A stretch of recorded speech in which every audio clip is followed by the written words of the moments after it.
You want burgers, hot dogs, some chicken, and ribs. Yeah! Yeah! Yeah!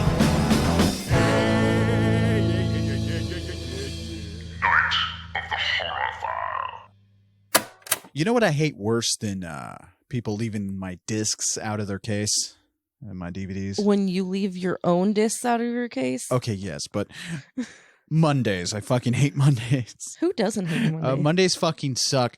So to make room for our new programming and our Patreon, we moved this shindig to fucking Monday. So if you're listening to us right now, it's Monday. Woo! Woo, woo, woo. Well, I mean, maybe. Yeah, maybe. You might be listening on Tuesday. I don't know. But it gives you a whole week to listen to us, which is nice. I think it's a little better, because when our episodes would come out on Friday, people would just have the weekend, and that's no fun. Nobody wants to listen to us on their weekend. They're like, these fuckers. But now we got you at work, so you got to listen to us. Dun, dun, dun. Dun, dun, dun. But anyway... Welcome to Monday, hopefully, or Tuesday, Wednesday, Thursday, probably not Friday, but Saturday when they're really drunk Saturday and they when can't you're get really to sleep. drunk and you're trying to nurse a hangover. This is not the show to listen to if you're nursing a hangover. No. I think my voice alone would drive somebody up the fucking wall. I have to listen to it every Monday. Exactly. But anyway, if you're just joining us on this wonderful Monday or whatever the fuck day you're listening to, this is a podcast. Where we take a horror movie and show my wife, Brittany, and hopefully she enjoys it. And we call this little thing Night of the Horror File. That's right, a horror movie podcast. There's about to be a murder. I know there are people arguing outside the studio right now. I'm not exactly sure what they're arguing about, but hopefully they don't start a chainsaw, which would be kind of nice because what movie did we watch this week? Texas Chainsaw Massacre 2. Oh, how about cut you off? Oh, like always. Texas Chainsaw Massacre Part 2. Why did you say it like that? I don't fucking know. So our listeners know by now that I love the Texas Chainsaw Massacre, and any chance I get to discuss Tobe Hooper and his masterpiece are welcome here. Now here's something that those of you who have consumed the whole Hooper works will notice. The man doesn't take the horror tropes seriously. Not even the ones he stumbled across in 1974 for the faithful first pull start of a chainsaw. Even back when the first film came out, Hooper had set out to create some dark satire. Now that film gets more disturbing and humorous the more you watch it. Like repeat viewings, you start noticing the dark humor. It's like telling an inappropriate joke at a funeral. You're staring not at me. supposed to People do can't that. see that. Sorry. Audio medium. But that's not saying it was comedy, but the gallows humor was present in that original movie. Right. Now, flash forward to the 1980s. Hooper, now teamed with Cannon, the masters of schlock and action grindhouse films of the 80s. In fact, he had a 3-picture deal with them. This one, and I believe Life Force, and Jesus, I can't think of the other one. Oh, Invaders from Mars, which is all 3 pictures are cheesy goodness, and it's fucking lovely.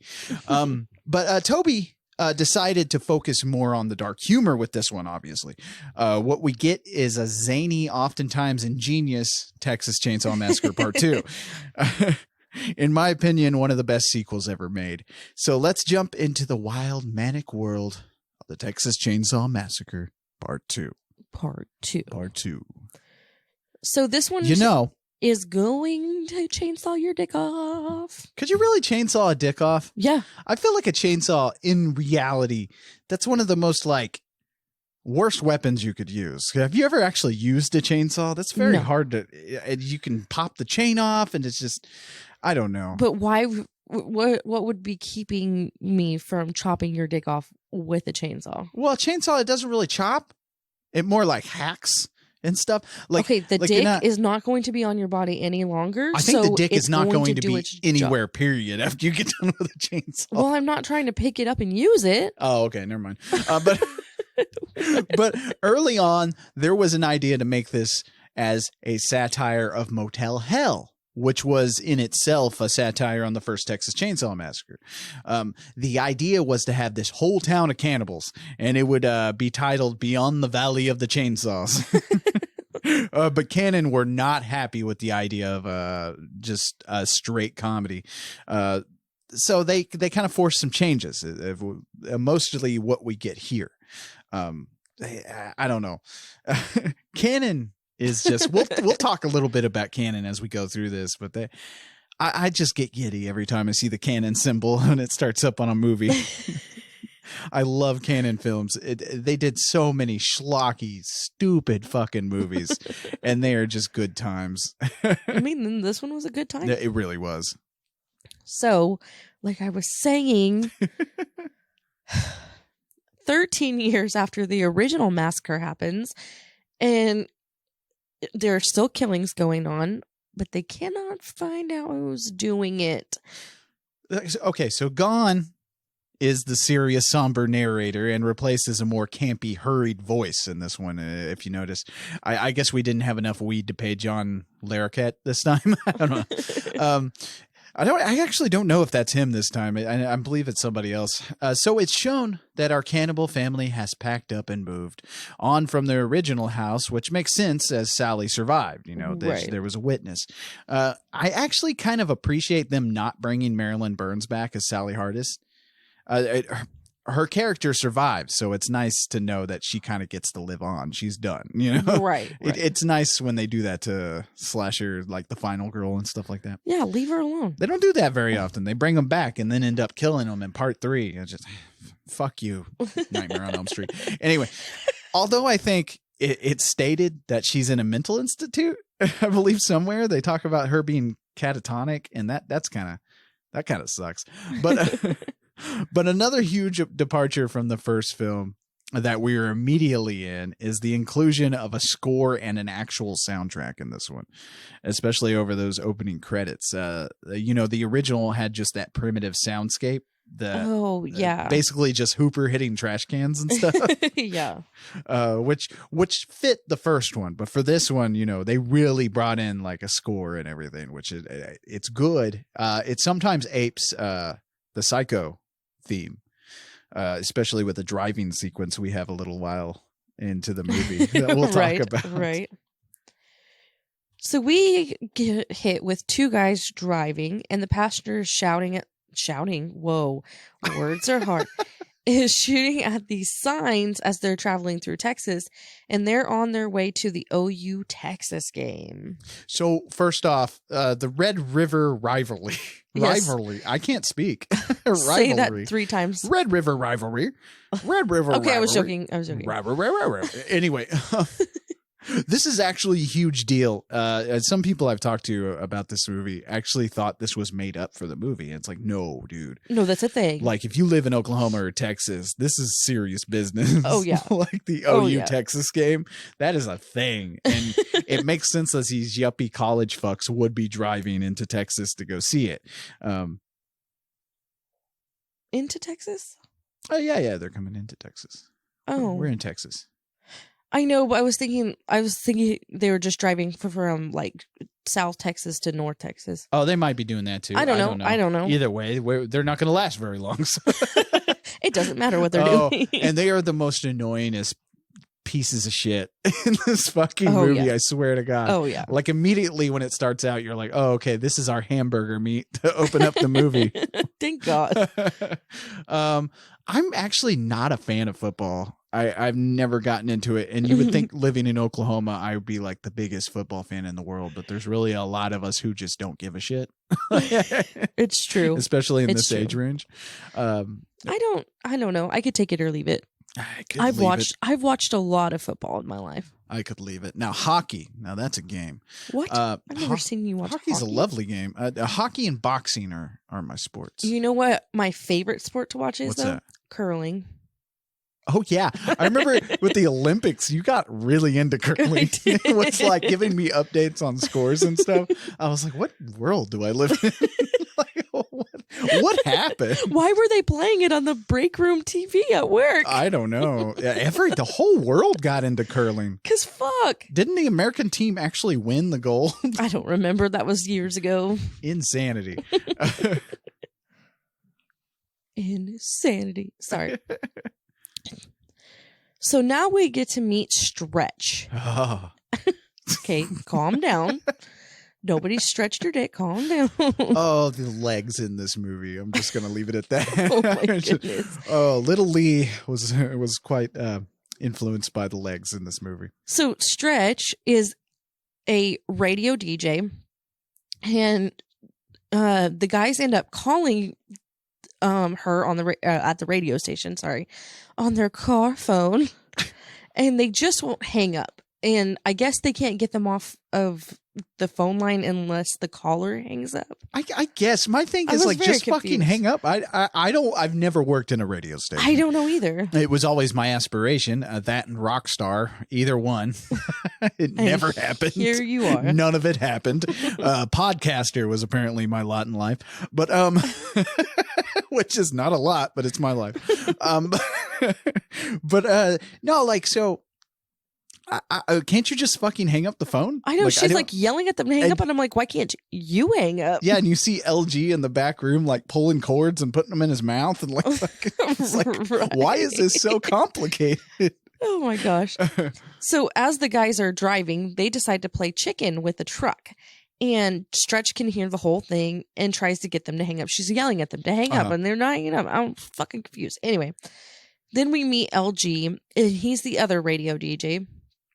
And he's also trying to get the guys off the line. So yeah, also you'll notice that Gone is that documentary style shooting, like from the first one, and the charming amateur film quality. That grainy, real shadowy kind of effect that they had going on the original, you know, because it was so low budget. That's all gone. And in this one, in its place, are the colors and the aesthetics, which I love.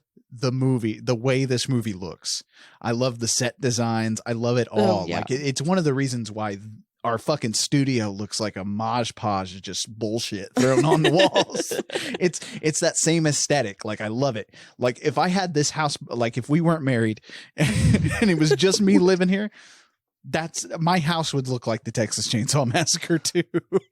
Just fucking crazy shit, like tubes and Christmas lights everywhere. It'd just be insane. Bones. We need more bones Tubes? in here. Did you say tubes? Yeah, tubes. For what? I don't know. I have no idea. Skin tubes? Skin tube, like dicks? Like dicks hanging from the ceilings? Yes, I would have severed dicks hanging from the ceilings. But not chainsaw dicks, because you can't pick them back up. No, because it doesn't look like a dick after the chainsaw gets it. You know what I mean? That's what. You could call it brains. Oh yeah, I'm sure. Imagine bringing a date over in that. You're not getting laid. You want to watch my favorite scary movie and eat some barbecue? No. Oh, I'd get the cops called on me in 5 seconds. So yeah, we need more bones in this studio, by the way. Hey, if you guys want to send us some animal bones, I'm all for it. Just hit me up on a DM or something. Let me know. I will take your animal bones. Slide into my DMs with Slide your hard into my bones. DMs. Yeah, slide into my DMs with your bones, baby. Anyway. You're gonna get a lot of dick pics. Gonna get a lot of dick pics. I already we told you guys like 7, like, oh shit, we're on 77 episodes. We told you guys like 20 episodes ago that I will accept your dick pics.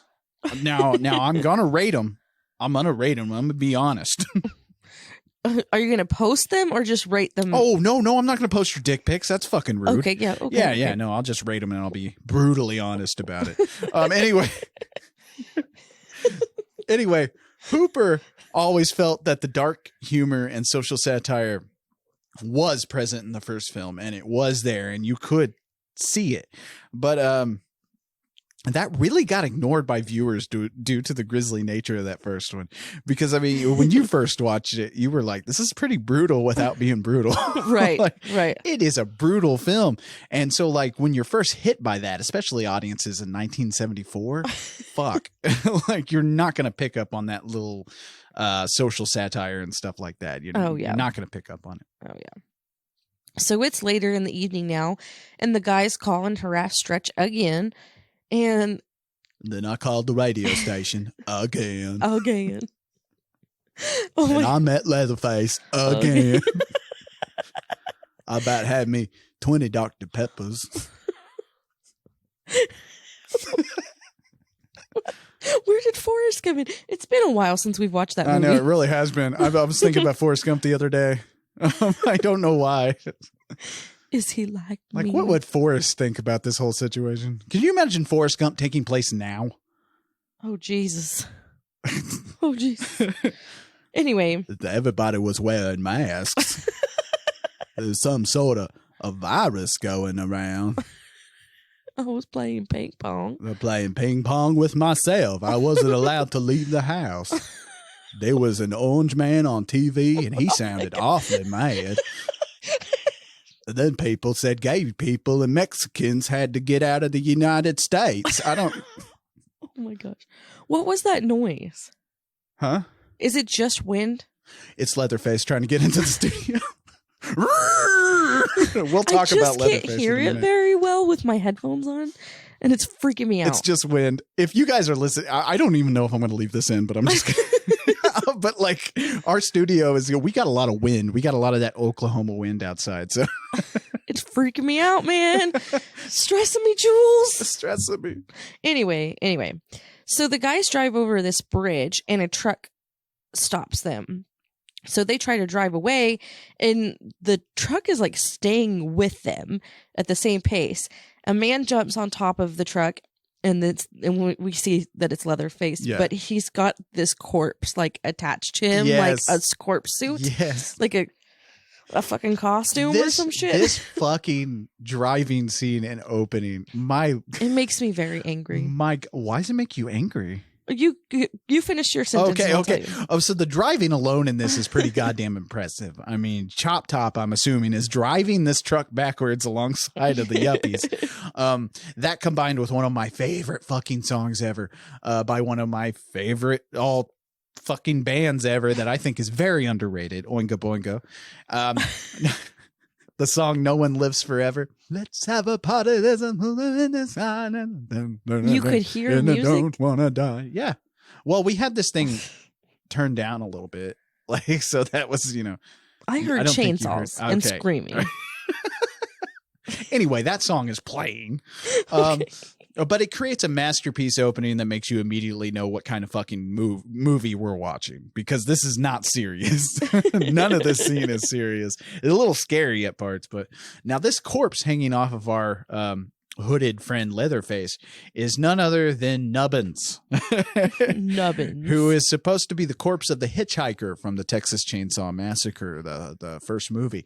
Now, presumably, what they did was they picked up Nubbins' body off the side of the road, preserved his body, and rejoined him with the family. So, nice. I don't know if Ed Neal got a paycheck for this, but he should have. He should have. So, why did this make you angry? Oh, sorry. Yeah, you can't leave us hanging. This made me angry because how the fuck is that car just staying going straight? Oh, why they're trying to dodge them? It's not possible. Not possible. I don't know why you wouldn't just hit the brakes. Yeah. Like hit the brakes. Or like hit the brakes. There you go. You're right. See, I don't know. Anyway. So the chainsaw starts and they start freaking out even more, obviously. Yeah. And they still haven't hung up the phone, and Stretch can still hear everything that's going on. And Leatherface starts cutting into their car trying to kill them, because that's what he does. Yeah. And he ends up slicing through the driver's head. Oh. And Stretch and LG hear the car crash. And then it goes silent. I fucking love the effects in this movie. Like pushing that gore to the forefront in this one is really where you should have went. It's a perfect, and it's perfect hiring Tom Savini to do it. We'll talk about that a little bit. But the beautiful Caroline Williams plays Stretch here. Let me just take a minute and think about that. No. She's gone on to be a huge horror icon in her own right. And but when she auditioned, she wanted to make a great impression. So what she did was she ran into this audition room screaming like how she does in the movie. Oh my gosh. Screaming at the top of her lungs, pulled Hooper and his co-writer Hinkle out of the fucking chairs and used those seats to create a barricade to block the doors like something was coming to get her. Oh my gosh. So she got the part immediately. She has an awesome scream in this movie. I don't really know how to, you're rolling your eyes. I'm taking You it. weren't You don't supposed like to it. see that. Yeah, I'm taking you didn't like it. I like the scream here. I don't know. I don't know. Anyway, so Caroline Williams played Vanita Stretch Brock in this film, but she has stated that she feels like she has played the character twice more. In the Texas Chainsaw Massacre Part 3, she appears briefly on TV as a reporter. Now, Jeff Burr, the director of that film, had her cameo in it just to let fans know that her character was still alive. It's a brief little scene. Then she would play Amanda Palmer in Hatchet 3. Now, she felt that it was Stretch, just Stretch changed her name and moved on away from the business of Texas and stuff. Nice. She also played a character named Stretch in Sharknado 4, but she hasn't really stated that she considers that part of this character's legacy. Also, Sharknado can, I thought you loved those movies. No, I do not. I thought you loved all movies. I don't. I love all I movies don't. except for the Sharknado series. And I don't know. I know one day we're going to have to do them. It's going to have to happen. But I'm not looking forward to it. Anyway, back to a good movie. So it's daylight now, and they're towing off the wrecked car. And this is where we meet Lefty. And he's checking out the scene because he is convinced this was associated with the chainsaw killers. We find out that he's related to the kids that were killed 13 years ago. And he is talking to like the head detective guy, and he wants this information in the paper so that he can get his story out and try to find these killers. And Lefty's plans here, I don't know if they completely make sense, but we'll get into it. Now, Dennis Hopper stars as the Texas Ranger Lefty Enright. Texas Ranger.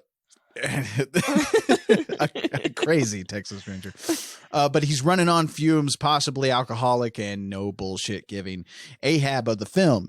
He's our to compare him to another movie, he's our Dr. Loomis, Oh, yeah. He's out looking for the leather face in the family. Now, in the original script, Stretch was almost Lefty's illegitimate daughter, like it would have been revealed later on, which, leave that out. I'm cool with that. Not Yeah, being that'd a be thing. weird. Now, of course, besides the obvious linking of the family, Lefty is our tie-in to the first film, as Sally and Franklin's uncle, as we find out. Dennis Hopper did not like this movie. And said it was the worst movie he's ever worked on. Of course, he also said the same thing about the Super Mario Brothers movie. He'd do that after this one, so no telling which one was actually worse. I'm leaning towards Super Mario Brothers. Probably. We have got to do a bonus episode about the Super Mario Brothers, because the story about the making of that movie is the funniest thing ever. Like, Bob Hoskins and John Leguizamo play Mario and Luigi in that movie. Mm-hmm. They fucking hated making that movie. So John Leguizamo and Bob Hoskins made sure they were drunk the entire time. They were just getting loaded the entire time of filming. Oh, no, that's not good. Anyway, but one trick Hopper would do for this character was to spin around in a circle. Spin around in a circle so that way he gets this crazy uneven look to him. And if you notice that, it's in his eyes, how he's kind of like, I don't know. People can't see what I'm doing right now, but anyway, Tom Savini, who worked on this, like I said, said Hopper was a blast to work with. One story Savini tells is how they would scare people with this little remote controlled car on set. Now, at one point, they were outside this like hotel room or something. I can't remember what thing he said. It's on a special features on the DVD, I believe. But so they run up this little remote control car that has like an alarm or something on it. They run it up behind Dennis Hopper and scare the shit out of him. Oh, no. So for the rest of the day, Hopper hung out with Tom Savini and the crew, and they were just scaring people with this remote control car, just having a great time. Nice. But for most of the action scenes, like the chainsaw duel, we get at the end of the film, that was James Stephen who stepped in for Hopper's body double during those scenes. I never noticed the body double until I watched, because I'd never seen this besides a low def DVD, and then we watched it in high def the other day, and I was like, wow, you can really notice that body double later on when he's chopping the wood. Okay, I was wondering if this was a different person. Yes, where he's chopping the wood later on, and it's like a dude with black hair and shit, and he's like 2 feet taller. I was just like, does he look the same? I don't know. I was definitely a body double. So the stunt coordinator on the set was he was said to be really hard on these guys. By the way, he'd have them do like multiple rehearsals over and over again, and of course they wouldn't be filming it, so you're wearing people out. What the fuck? In between takes. Combine that with the 114-degree Austin, Texas heat and humidity, and you had a pretty fucking tense set. Oh, fuck that. I'd chainsaw everybody's throats. Anyway. So Stretch goes to see Lefty at his hotel because she saw his ad or his headline in the newspaper. She tells them that she has a tape of the guys the night that happened, and he tries to dismiss her, but she is convinced that he needs the tape. She says that she believes him and she's the only person he has, and he still tries to kick her out, even though she says she will put him on the radio to get his story out. So if you look in the background of the hallway during this scene, you'll see Toby Hooper passing by with all the people celebrating the football game that's happening. So Stretch obviously wants to move on to more lucrative career in journalism. And I get it that if they explored this closer, we'd probably have like a 3-hour cut of Texas Chainsaw Massacre too. Right. But I would have actually loved to see more of her character, her aspirations of the character. Because Stretch, she's given a lot to do, but at the same time, you really don't get what she's aiming for. I mean, you get it that she doesn't want to be a DJ, really. Like, you kind of get the feeling of that, but you don't really get it full. You know what I mean? I don't know. I did. Well, anyway. I picked up on it, but I guess that's just me. Well, I just wish there was more, but I guess, like I said, we don't need a 4-hour or 3-hour cut of the Texas Chainsaw. Nobody's like me, where I want more of this. We need a prequel on Stretch's character. Yeah, can we just follow? It might just be me wanting to see more legs. I don't know. Her being in a DJ booth wanting to be a journalist has nothing to do with her legs. Okay. But to me it did. But man, this would be a cool ass job to fucking have. Oh yeah. Like, I would love this fucking job. You roll into the radio station at like fucking 8 in the morning and play some music, take requests, work with a dude named LG. Like, this would be a fucking dream job. In fact, later on, you get the you see in the back they have a bathtub full of sodas and beer and shit. And it's just like, hell yeah, this is a fucking awesome job. You know that the radio DJ is kind of getting phased out a little bit. Like, I can't think of one radio DJ nowadays that is has any presence really. So now we see LG and Stretch are at a chili cook-off. And they're doing their radio show. They announced that Drayton Sawyer is the winner of the cook-off, and you just know that there's body parts in this fucking chili. There's those penises you were talking about. His dick's getting lopped off. Because he keeps talking about how it's all about the meat. It's all about the meat. This town loves prime meat. I fucking love Drayton. Can we talk about LG's Fry House? LG's Fry House? Yeah. Is that his van? No, the little fry house he makes. Oh my God, I'm so stupid. I wasn't even thinking. I was like, wait, what? But yeah, can we talk about LG's little fry house he makes and how Stretch just kind of dismisses it? Yes. It's like, man, he made a whole fry house for you. with a gravy something. What was it? Yeah. He had a little fucking chimney on that thing. I don't know. That Yes. was pretty fucking impressive. It was. Like, I It think was. if I walked in and someone made me a fry house, everything would stop for a second. Look at this cute little Look, fry house. it's got a fucking window and a door, dude. How long have you been here? He's How just many waiting orders have you been getting? People's orders of fries? stealing people's fries. What do you think would make a better fry house? Crinkle cut or straight? Like, he was using the straight cut fries, but I think crinkle cut would work a lot better. I don't know. The ridges might get in the way. Yeah, good point. So can we stop and talk about this because I did not talk about it for some. Yeah. So this trophy that Drayton wins has a bowl on the top, and it's got chili coming out of it, Oh, God. and it just looks like chunky brown gravy. Yes, this is gravy. This is not chili. That is some nasty looking fucking chili. Oh yeah, it's but- so gross. And it's not because it's people. Like, we know there's people in this chili. Oh right. But because like you said, it's more of a fucking gravy. Have you ever seen a chili look like this? No, What's the worst chili you've ever had? I don't know. Yeah, now that you speak of it, I don't think I've ever had a bad chili. There's been bad canned chili, that's a thing. Maybe, yeah. I actually just don't like canned chili very much, unless it's like in cheese dip and stuff, I actually prefer canned chili. Really? I'm not gonna lie. Yeah. Over homemade chili? Unless I'm making it. Oh my God. I like my own chili. What But kind- but go ahead. my problem is I don't like beans. Oh, And yeah. people put all kinds of like crazy beans in their chili, and I just don't like Well, cooked in beans. Texas, they don't put beans in their chili. I don't know if that's true. No, it's true. In Texas, they don't put beans in their chili. That's a northern thing. In Well, Oklahoma, Texas is we doing- load our chili full of beans. Yes, and I our just- bean I just chili. don't like it. No, like real Texas chili doesn't have beans in it, Well, that's good. Then I'm Yeah. living in Texas. I'm Oh moving. yeah, and like Drayton says, it's all about the prime meat.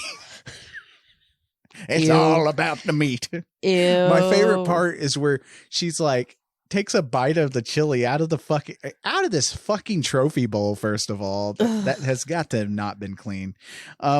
The only time it's acceptable for any trophy to have a bowl that you fill stuff with is probably like the Stanley Cup, because that's an actual cup. But but not this fucking thing. But she takes a bite out of this shit, and then she has a tooth. She pulls a tooth out of her mouth, and he's like, one of them hard peppercorns. And nobody questions it. Fucking love it. I get hungry every time I watch this movie, and I really shouldn't, because I know it's fucking human, but I would literally I would try some of this man's gravy. Oh, Gravy stop. chili. Stop. I'd try it. It Stop sounds delicious. Stop it. Stop it. Stop. I bet you some of the, I don't know. I think human would make some pretty fucking good chili. Like, what parts of the human would you think would you put in your chili? If I was making chili right now, Yes. If you're I would making cut chili your with dick off people. and I would put it in the chili. But the dick, that's a lot of sinew, That's a lot of fats, and like there's not a lot there to really chaw on, Would it get you to shut up? I'm sure I would shut up after you cut my dick off and made me eat my chili. That's what I'm trying to figure out. But I mean, like I would use the rump, I bet there's some nice cuts in the ass, and then Okay, not my ass because I have no ass, but maybe this part of my thigh. the back part. The You back think part of that would my be, what thigh. is that? A loin? I don't can't remember. know. I don't know what the cuts are. I I'd have to don't know consult either. my cannibal Or cookbook. this. Oh no, this would be a lot. That's of fat. a lot of fat. That's where you get your bacon. The stomach, you get your Oh. bacon there. Yeah, I got a lot of fat yeah, there you get though. your bacon. Anyway, so Jim Sydow is one of the only people to reprise his the role from the first film. Lou Perryman, who plays LG, actually did work on the original movie as a crew member, but he didn't act in that. Now, of course, in the first film, the family was more of a force than anything. They weren't really super fleshed out individual characters like they are in this film. Right. This film is it takes it to a whole different level of character development. I don't even know. It's true. Sydow is really allowed to chew on the fucking scenery here, which is fun. The fat scenery, the he thigh can chew on scenery. the I'm just kidding. but he is we get a lot of the satire coming directly from him, like his little rants and speeches, which I fucking love. The idea of the small businessman getting it in the ass. the small businessman always gets it in the ass. Quite literally later on, actually. That's true. That's true. But that first Chainsaw flick in 1974 really did have all this same satirical elements, only it's not like beating you over the head in this. Right. In this movie, they're really pushing it on you. Fans hated that about this one. About the zany comedy and the hilarity moments. A lot of fans did not like this one because of it. Because Hooper goes straight for the joke. He goes straight for the joke in this one. And I got to ask people, like, what do you want? Like, what would you want the sequel to be after this? Because you either go crazy or you give us more of the same. And more of the same would have been boring. Oh, yeah, for sure. We see it in later sequels. I really like this character background build-up thing, because you got to ask yourself when you watch the first one, like, who just fucking eats people? Like, who just fucking chainsaws people and eats people? These motherfuckers. I know. These motherfuckers have been put out by fucking automation and shit. And when you stop and you really break down the first movie and this movie, it's literally people who have been driven out of their jobs by automation and big business. And now they've turned to eating people. Like, it's because literally eating the rich. First of all, because they hate people. Yes. Second of all, probably because they're poor. I know. And it's almost like, well, I'm hungry and there's people and I hate these people. There's a lot of stupid people out there. I could just cook them up and eat them. And boy, that smokehouse scene later on, I just, get me some of that meat. You're really going to have to stop. Some of that prime meat. You're really going to have to stop. This podcast loves prime meat. This podcast is going to turn into me puking everywhere. Oh, I fucking love it. You want me to puke everywhere? No, don't puke. Don't puke on these mics. They're expensive. Anyway. So Lefty goes to the chainsaw store. He walks in, puts a bunch of money on the table, grabs 3 chainsaws after barely looking at them, then takes them outside. The guy tells him to try them out and on this log thing that he has outside. And Lefty starts the big one and just starts hacking at this fucking log. Not even chainsawing it, just hitting the log with the chainsaw. And the whole time this fucking old man's like, yeah. He's getting into it. I love this scene. And then the old man utters the best line in the fucking movie. Oh, my aching banana. Like, what? I now have to incorporate that into my everyday speech. My aching banana. Oh, my aching banana. So cut right saws is where Lefty goes and buys chainsaws. In a way, I don't think anyone has ever bought a damn thing before, just slapping money on the counter and picking up some chainsaws. Right. And he's like, he put down like $1,000 in hundreds. Right. Because you kind of think, because we've seen other movies and stuff where the Texas Ranger is on the case and stuff, and he's trying to figure out this. So when he first enters this chainsaw store, your mind might go to, he's trying to figure out where the chainsaw came from, Right. He's doing his due diligence. It's like, no, he's arming himself with chainsaws. Because you got to fight fire with fire. Right. We got to play fair here. Which, when you see this, you immediately know, we're in for a chainsaw duel. Fuck yeah. So if you look in the background of this little thing, you'll see the same model Leatherface uses in the first film hanging up, a Poland 245A chainsaw I'm currently looking for to own. So just because it was in the first movie. I can't get you to buy a chainsaw to do the backyard stuff, but you're gonna buy a chainsaw to put on the wall. That chainsaw, I was gonna say that chainsaw's going on the wall. It's there for looks only. If you get this chainsaw before you clean up the backyard, I'm gonna use that chainsaw. Only if you'll stand on the back porch like the old man and dance around and say, "Ow, my aching banana." And then cut your dick off? No, God damn it. Stop trying to make chili of my dick. Stop making me want to. Oh, God. What was God. that noise? Oh God. Oh, my achy banana. That's what you're going to say. Yeah, if you chop my dick off. Yeah. Why are we chopping people's dick? Anyway, now one little bit of overlooked stuff is when Lefty arrives, the manager is like talking on the phone to someone. Oh, who yeah. is looking for their missing spouse. And I always assume that the Sawyers got a hold of him, and now he's some meat somewhere. I don't know. I just always like to think that.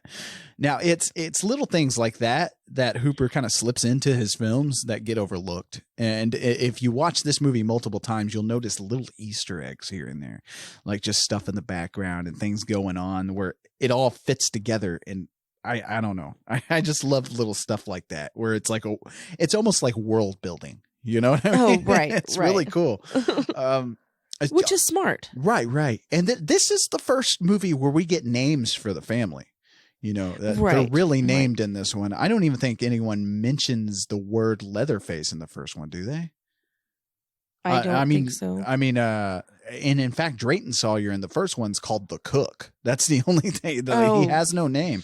That's what I meant by they're more of a force than anything, like a Right. force. And you find out they're brothers in this one and stuff. That's mentioned and stuff like that later on. So it's really cool, like how he's just like fleshed these characters out and made them like a cohesive, like actual family, Right. not just a force of satire. Yeah, because I couldn't even remember Drayton being in the first one. He's and in it's it, but just because of right. Yeah. And he's not really played for laughs in that first one very much. He's manically psychotic, and it's just like it's scary. He's scary in that first movie.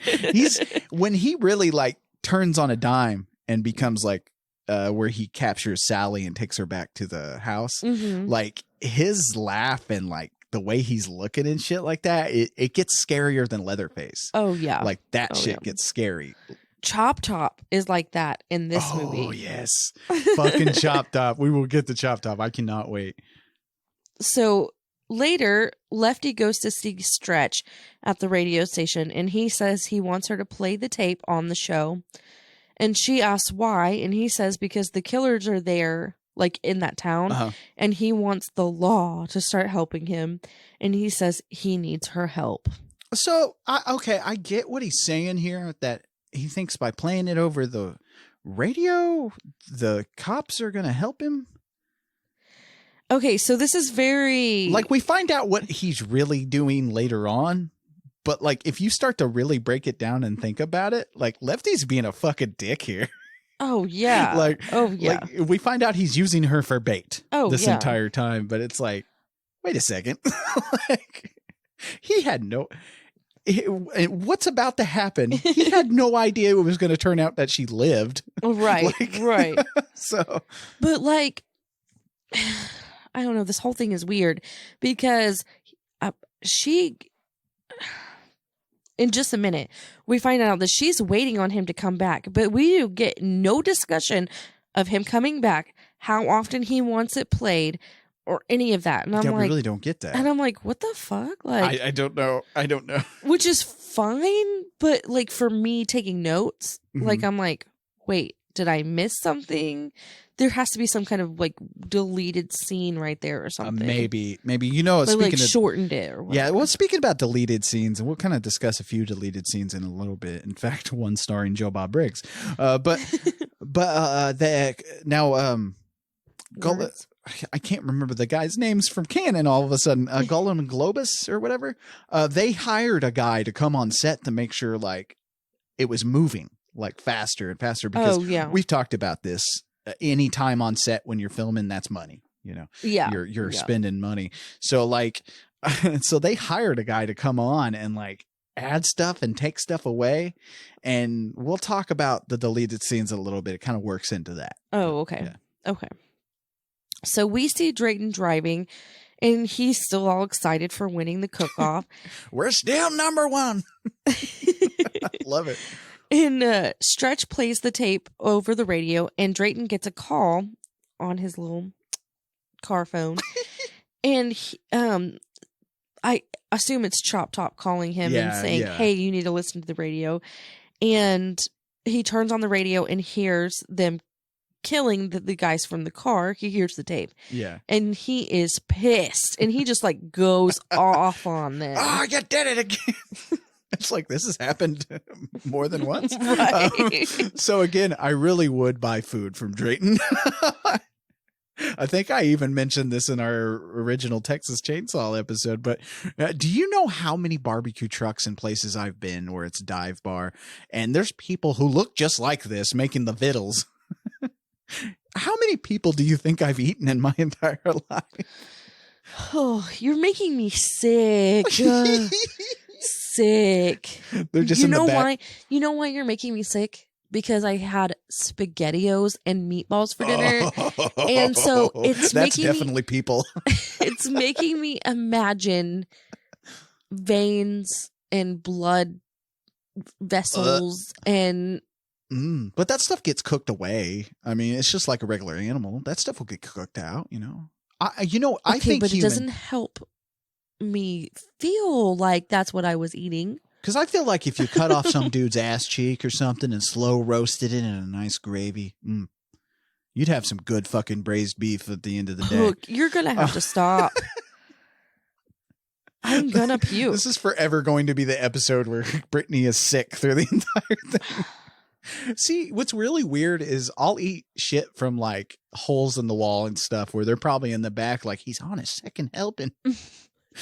He does know this is people. He can't tell this. It's not funny if he knows. But like I'll eat shit like that, but I won't touch SpaghettiOs. I won't eat like the spaghetti and the that's canned right. stuff because I'm just like, ugh. Like, but that mystery You meat ate from the truck. 4-day-old jalapeno poppers that were on the counter, and you did not blink an eye about how it might make you sick, but you can't eat SpaghettiOs? I really feel like, and this is the bad part about this. I mean, if you think about my distrust to humans and my hate for humanity, if you think about that for a minute, I don't think it's beyond the possibility that I would be a member of this family. Like I would be the normal one, like in the Munsters, how they had the normal daughter. I would just be the normal one of the Sawyer clan. But they're feeding you the food, and you're just Yeah. eating it all happy, and then they give you SpaghettiOs. And Lee, you're like, you want some more eyeball pate? I sure would, Drayton. Thank you. Leatherface, you want to cut me off some of that guy's ass? Thanks, buddy. Just sitting in the back, oiling the chains.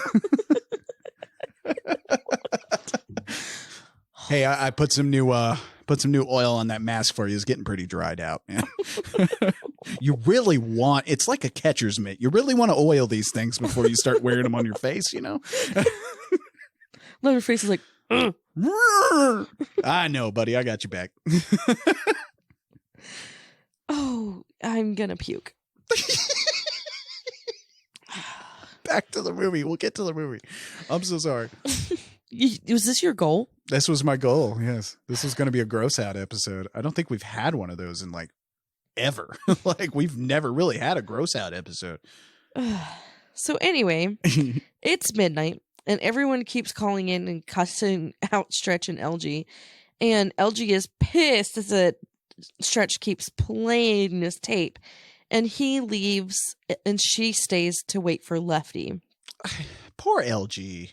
I'm just like, this character's so sad. Oh, yeah. Like he likes her a lot.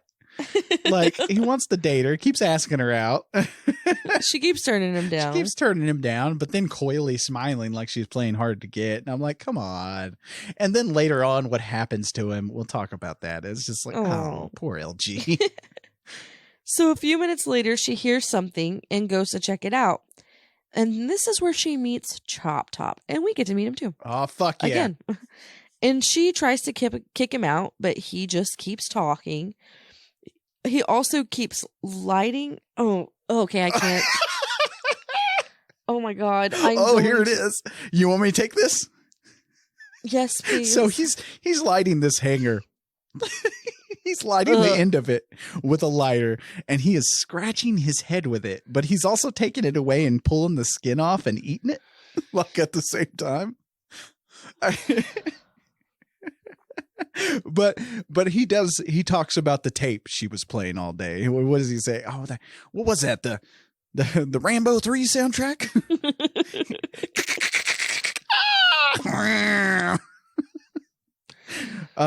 But a little bit of movie trivia that has nothing to do with meat products. Rambo 3 hadn't come out yet when this movie was out. Rambo 3 was being produced by Canon, so it was a Canon property too. Oh, so okay. There you go. Does that help your stomach just a touch? Think about Rambo. I mean, I don't know. I don't know. Brittany is about to vomit. She's looking a little green. But okay, so we'll talk about Chop Top. So Bill Moseley, who plays Chop Top here, actually made a spoof short little film called The Texas Chainsaw Manicure back in the day. In it, he plays the hitchhiker from the first film. Now, Hooper saw this after Moseley got it in the hands of one of the other screenwriters, and then that screenwriter got it to Tobe Hooper. Now, Tobe Hooper loved it, and he kept Moseley in mind if he ever made a sequel to the 1974 original. So when the time came to make part 2, Hooper contacted Moseley to play the twin brother of the hitchhiker, Chop Top. So that's the hitchhiker's brother. Is Chop Top. Got it. Now, I'm going way deep into this, but obviously Chop Top is from the Vietnam War and stuff. He's a Vietnam veteran, which, kind of a thing there where should we help our veterans a little bit more than just throwing plates on their heads and send them out on their way? Oh, yeah. A little commentary there. But Bill Moseley has said that this was his favorite role of all time. Now, he'd go on to join another family of killer, depraved psychos in House of a Thousand Corpses and 2 other films following that. I'm going to say probably inspired by this movie. If you watch House of a Thousand Corpses, think about that movie and then think about this movie. Oh my God. Okay, yes. Yeah, you see the parallels. So do you remember when we turned it on and I was like, I kept thinking of House of a Thousand Corpses? And because I was like, have I seen this movie? And you were like, exactly. No. And I was like, are you sure? Well, and it's not just that. Like, I love Rob Zombie, but he literally, he had to have seen this movie and then just decided to make 7 of those. All his movies are like this. But no, like other movies have aped this since then. It went on to do this zany stuff. Oh yeah.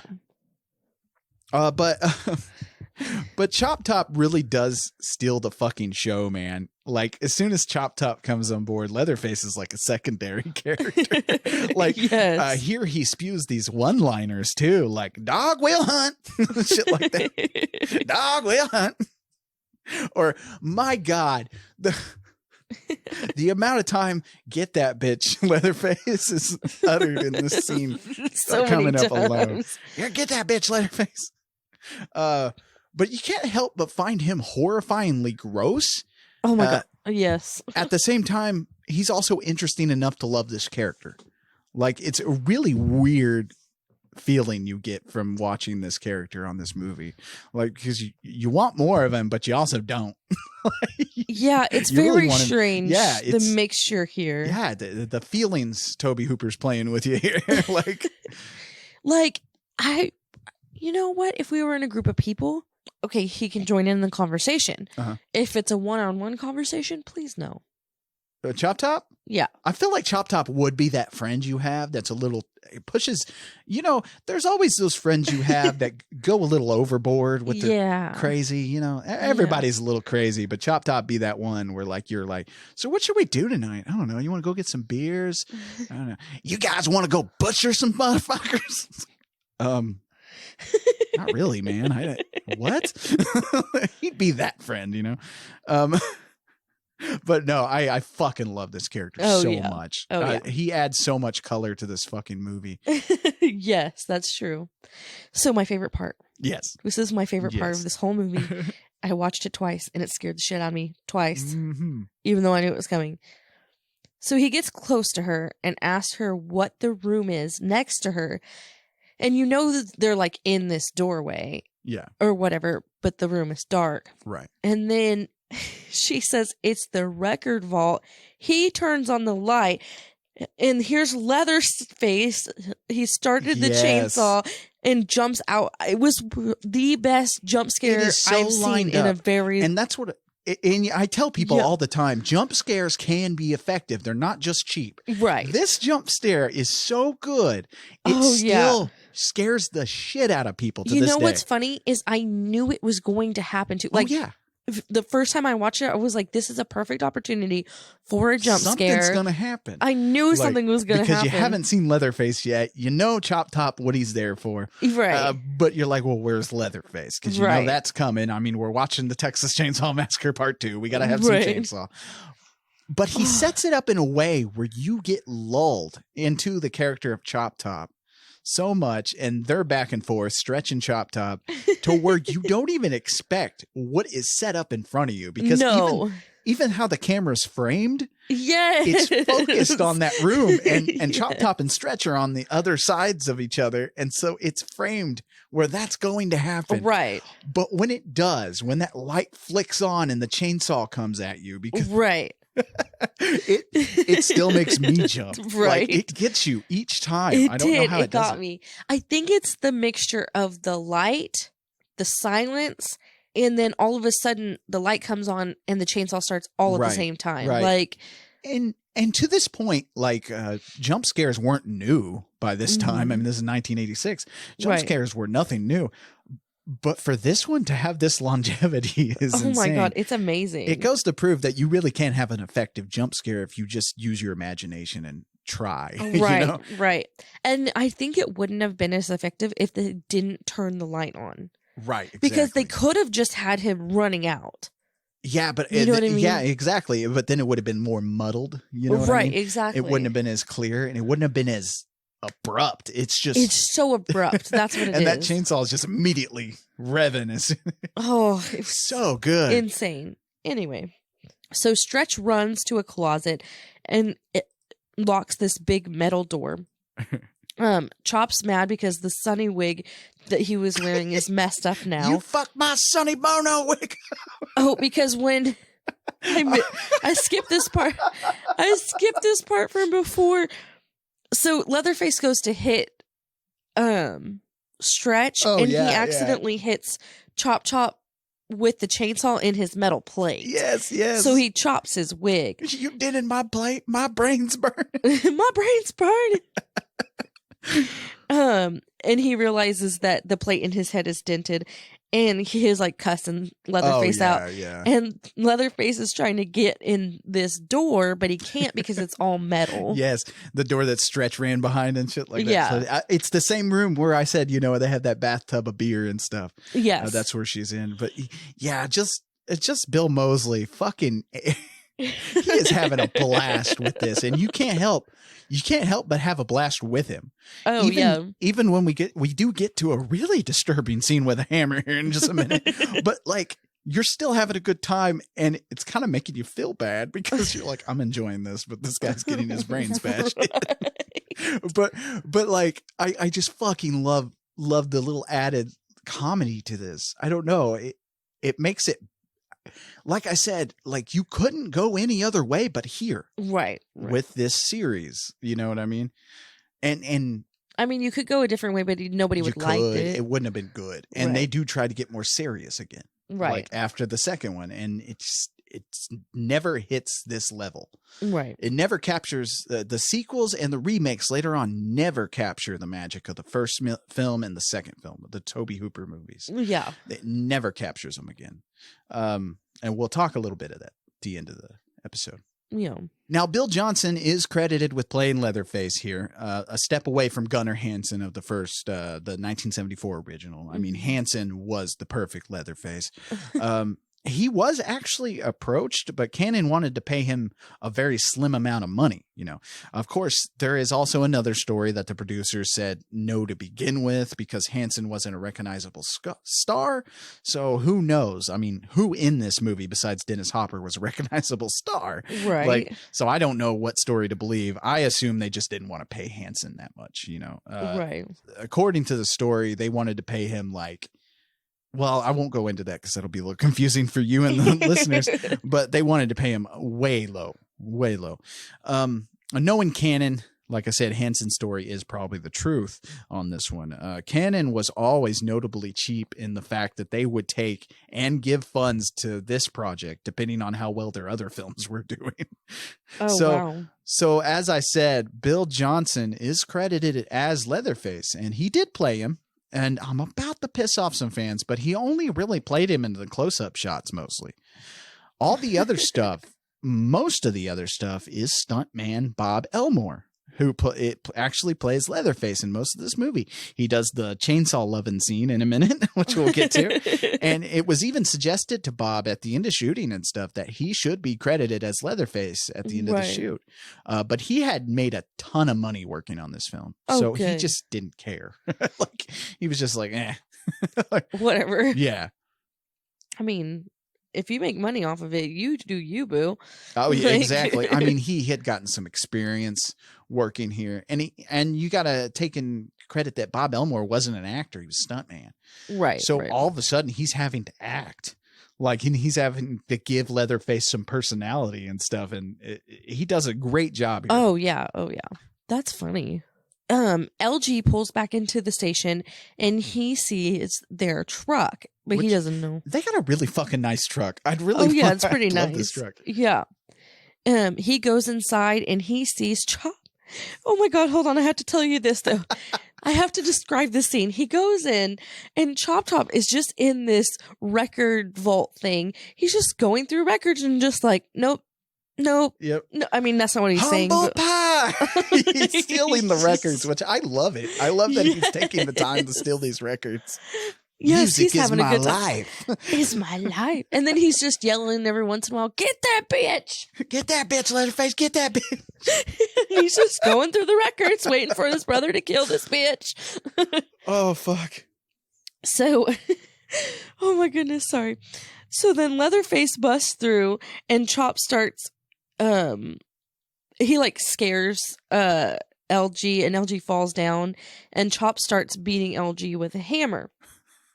And Stretch is still in this closet thing, and then all of a sudden Leatherface busts through the sidewall because he can't get in the door. I fucking love that. Oh, I don't me know. too. It's just like it's not so much of a jump scare as we had before, right? But it's good. You wouldn't think, oh shit, he's coming through the wall. I wasn't like, imagining. Naturally, you know? Yeah, I wasn't imagining that. But I also love during that scene where he's hitting LG with this fucking hammer. Incoming mail. Like I said, right. There is blood going everywhere, and of course you get the trademark leg kicking thing. Yeah. Which doesn't make much sense because we find out LG's alive later. I don't know. LG is a fucking X-Man. Apparently. So he's fucking got 20 lives or something. But morbid but interesting story. Lou Perryman, who played LG here, he was actually murdered in real life by someone who broke into his home in 2009 and killed him, I believe, with a hatchet. Shit. It's pretty scary. I don't know the exact rundown of the story, but that's just stuff I know. He was a great actor, actually, a Texas native, and honestly, in the films he appeared in, including what was that movie? Oh, Boys Don't Cry. He's the sheriff in that. He was always a memorable character actor, and so that it's kind of sad to know that he got actually murdered in real life. Okay, so on to something less depressing. The gore, man. Besides this film, besides the quality and the zany humor and stuff like that, at the forefront is the gore and blood. I mean, in the original 1974 film, there wasn't much blood, if any. You know, it was all left up to your imagination of what was going on, which in some cases was scarier in that first one. Oh, yeah. We talked about that in that original episode, why that was so frightening, because your imagination is at play with that one. But for this one, they leaned way into the gore and got, of course, the best there is at the business, Tom Savini, to create some awesome effects. Right. In fact, a lot of the effects and gore were left on the cutting room floor, sadly. There was a lot more scenes that were made. In fact, there's a whole fucking extended sequence of Chop Top and Leatherface going on a hunting trip at night for victims for their barbecue. Oh my gosh. They even come across some theater goers in one scene, including a cameo from Joe Job Briggs, who fucking is the gonzo moviegoer, who of course gives Leatherface 3.5 stars for chainsaw food. And if you guys can get a hold of the DVD or Blu-ray and stuff, those deleted scenes are on there. You can watch the whole sequence of the murders and stuff like that. I mean, it's pretty fuzzy because it's taken from an old Laserdisc, so like you're not getting the best of quality, but it's pretty interesting to see. Like, we don't need the good quality; it's not in the movie, so it's fine. And a lot of those sequences, it's weird to think about, but a lot of those sequences were from that person that Cannon brought in to add stuff. Oh yeah, so he was adding more gore and stuff like that. So I don't really know if, because Tobe Hooper said he deleted those things for the runtime, which that could be, because you don't need this movie any longer or shorter than it is. It's perfect. Right. But who knows if he deleted it because he was pissed off because somebody else was trying to add stuff to his film, or he deleted it for the runtime. I don't know. I could see, I have no idea, but who knows? But they're good deleted scenes if you want to check them out. Right. Leatherface is going to hit Stretch with the chainsaw, but he stops because her legs are spread. Okay, so she's sitting on this tub thing that's filled with ice and soda. Yeah. And she's got... Keep describing it. She has her legs open, straddling this thing. This straddling, tub. You say? Yes. Straddling. Do I need to give you a minute? I'll give you 30 seconds. Give me a minute. I'll give you 30 seconds. I know you only need 15. Oh, I love Caroline Williams. Wait, what'd you say? Oh, butthole. All right, anyway, moving on. So he doesn't hit her with the chainsaw. And so she starts talking to him, asking him how good he is. So he rubs her real soft with the chainsaw on her leg and then comes in his pants. I'm guessing he just blows a load here because he's having way too good of a time. I don't know. So then he finally starts the chainsaw again and starts rage cutting things because, that's what you do when you come in your pants. Fuck yeah. And he finally just leaves her there and runs down. And Chop Top's like, "Oh, did you kill her? Did you get that bitch? Did you get that bitch?" And he's like, "Good." Then he's like, "Yeah." So they go to leave and they drag LG out with them. Oh, I love it because he's like, "Oh, I got one too, a bonus body." Jesus Christ! Oh, it's so funny. So they go and leave, and Stretch says that they can't get away. And so she gets in her Jeep and follows them because, So that's what we do. Yeah, and the music really starts to mimic Psycho here with especially the close-ups of Stretch's face. I don't know if that was intentional or not, but it really apes Psycho. So, I've talked about Cannon a little bit here and stuff like that, and they have a legendary status among cult movie fans.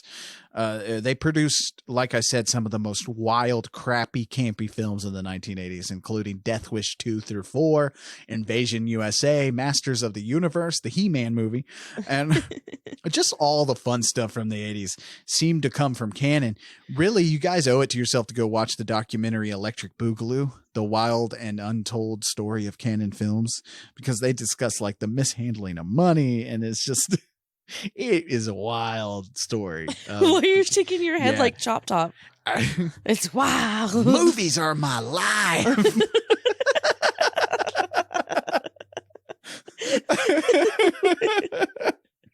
Ah, shit, I'm the Chop Top of this podcast. Oh, no. Please just don't get the hanger. Please don't. Oh, Tobe Hooper did touch on that hanger thing. It was more than just a gross out scene for the audience. Mm-hmm. It's kind of to explain that Chop Top gets a sadistic pleasure from hurting himself and stuff. Oh, So okay. he's getting pleasure from that. It's not just delightful. Yeah. That's Make your stomach any better? No. No. So they end up at this. So they drive and they ended up at this like theme park thing.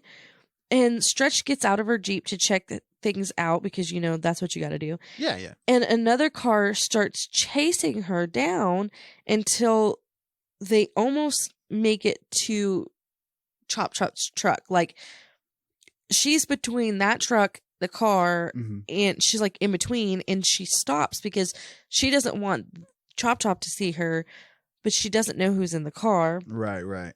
And in the car is actually just Lefty. And she's going to go get in his car, I think, or whatever. And she ends up falling into this hole. And he tries to get her out. But you want to know what he uses to try to get her out? An arm bone and a hand. Grab my hand. Grab my strong arm.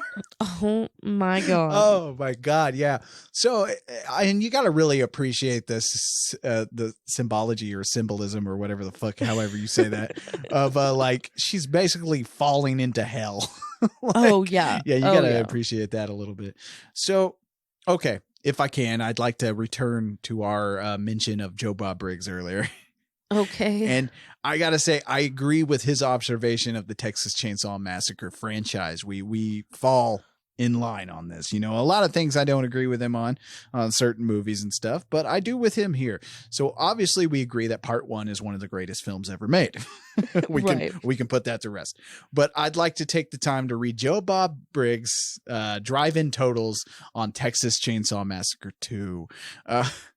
So we got 8 dead bodies, 12 gallons of blood, character actor carving, 35 actual chainsaws, chainsaw sex, big red cola foo, top 40 foo, gratuitous eyeball pate, with Jim Sidow, the cook, as the only actor returning from the first film, seen here ranting about the high cost of meat and telling his son, "You got one choice. It's sex or the saw."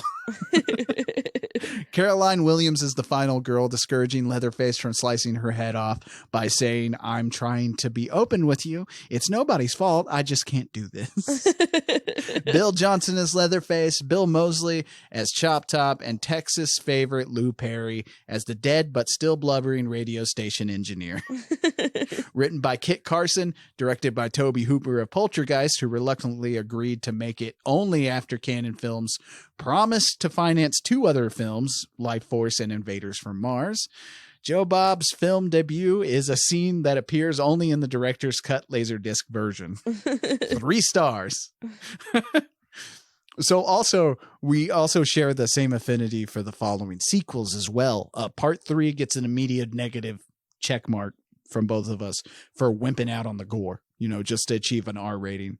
Oh, okay. Yeah, when we do part 3, you'll see what I'm talking about. And part 4 is an actually good movie. I know a lot of people love to hate on part 4, but I fucking loved it. I don't know.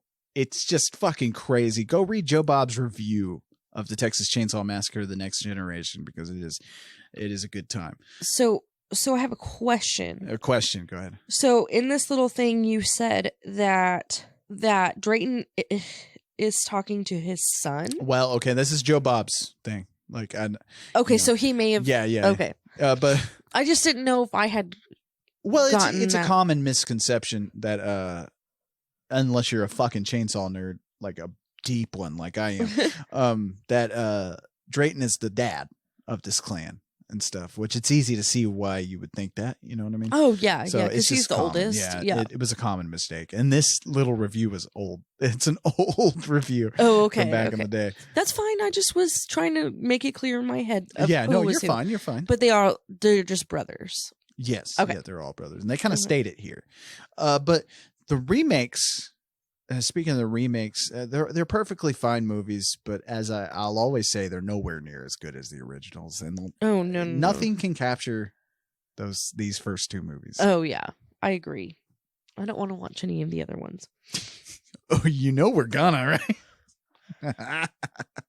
Stretch ends up falling further into this hole, and Lefty goes to his trunk and grabs his chainsaws and goes into this tent thing. I don't fucking know what this place is that they're at, but just go with it, okay? Because you're not going to know either, and yeah. So it kind of becomes topsy-turvy land, really. yeah, it doesn't really matter. No, it doesn't matter at all. But he ends up finding this blood dripping from this wall, and he kicks the wall in, and there's blood and body parts coming out of it. And this is when he decides he's just going to cut it all down. Take it all down. And he says that for the next like 10 minutes. Yes. But I fucking love when he proceeds to charge into this place in the most Dennis Hopper way possible. Like, there's like no music really. It's just him going, ah. He's ready to fight. Okay. Oh, snorted. I think the 12 years in between these films, the first and this one, it really helps. The 80s saw the female horror icon go from a damsel in distress to a badass bitch. Right. They might fuck you up. Oh yeah. Stretch, she does spend most of the movie scared out of her mind, but she still has some balls here and ultimately becomes kind of super badass at the end. She's super badass the whole fucking time. She's scared, but not enough to stop her.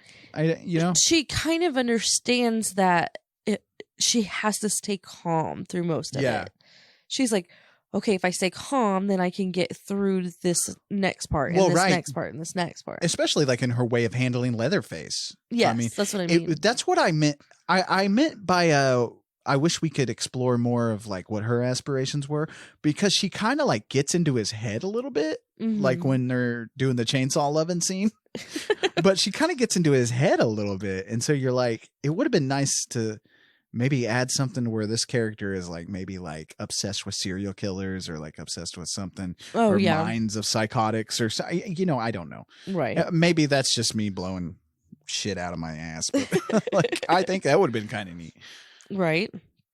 And this is crazy to me because this happens more than once. Stretch wakes up and she's in a meat hanging room. What is that called? This is a smokehouse. A smokehouse? Yeah, that's what I was talking about, the scene where I'm kind of getting hungry again. Lee's getting hungry. Oh my goodness. Anyway, but she does this a couple times where she like comes to and she's still in this nightmare. Like, just imagine coming to. Oh yeah. Multiple times in this fucking place. But yeah, it's like that first one, where Sally gets knocked out and then she comes to, and you're kind of like, oh, it's just a dream, and then boom, she's still in hell. Oh yeah, and this happens to Stretch multiple times throughout this movie. It just sounds where she keeps horrible. Yeah, you keep waking up to the nightmare, and it's like fuck, and it just keeps getting worse for her as we go. Oh yeah. So she's in the smokehouse, and Leatherface walks in and grabs a little bitty meat slicer. Yeah, it's like a turkey carver. I was like, what? You have all these chainsaw things and you're just using this little meat slicer? But that's the funny part, is because he could use like a fillet knife or something, or some kind of butcher's knife, but he's using an electric little knife. So it's just it's pretty hilarious. Fitting with his character, It's pretty hilarious. So he starts slicing through LG's clothes, and then he slices off a bunch of skin, and then slices off his face. Oh yeah. And Stretch accidentally makes a noise, and he goes over and he's gonna kill her, but she just tells him. She just straight up says no. Yeah. No. Yeah, she's like, because Leatherface has a girlfriend here. Right. So he stops and he hides her from his brothers. He puts LG's face on her face, God, and then grabs his hat and puts it on her. Then he starts to make her dance. I don't know. I love it. I just love this scene. I don't know why. So who at some point of their lives ever, you always wanted to just wear your coworker's face and dance around, right? I mean, that's a fantasy everybody's had. No? Probably not. All right, moving on. I love the concept of Leatherface, this hulking monster being stopped in his fucking tracks by a beautiful woman. I don't know. It's got like a classic monster vibe to it. Kind of like a Fay Ray and King Kong sort of thing, Sure. Oh yeah, you haven't seen that movie. I'm sure our listeners know what I'm talking about. Now, for one of the attempted direct sequels to the original movie, and you'll learn what I mean by that. They keep trying to make sequels to the original, ignore all the other ones. Mm-hmm. And they just like the last one they did was Texas Chainsaw 3D, and it was fucking awful. But they would do something similar to this, like only really, really shitty, where it's like Leatherface is meeting women and being I don't. It's fucking stupid. We'll talk about that when we hit those other films. Let's get back to this good one. So he ties her arms behind her back to this rope that's on the ground. I don't know. Yeah. And he leaves this smokehouse.